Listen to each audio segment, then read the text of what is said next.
Со 60 микрограми на метар кубен PM10 честички Кочани повторно се нареди меѓу најзагадените градови во државата, иако нема официјална информација кои се жариштата на загадувањето.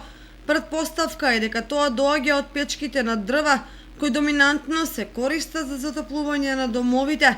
Уште поголем проблем е што голем процент од огревните дрва се со голема влажност, бидејќи снабдувањето вообичаено се реализира задоцнето, па од оџаците излегува со штетни елементи.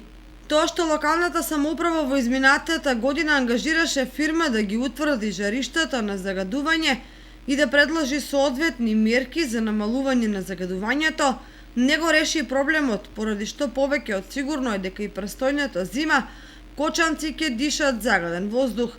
Ако состојбата со загадувањето сега е алармантна, кога температурите се околу 20 степен Целзиусов, може да се претпостави што не очекува во студените денови, кога ќе чади буквално од секоја куќа.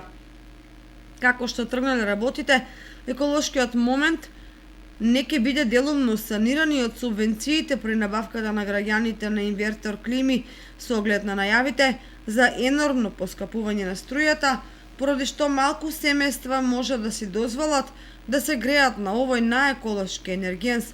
Впрочем, не случајно во поголемите градови, побарувачката на огревно дрво е драстично зголемена, што ја подигна цената на над 4000 денари за метар просторен, со тенденција истата и понатаму да расте.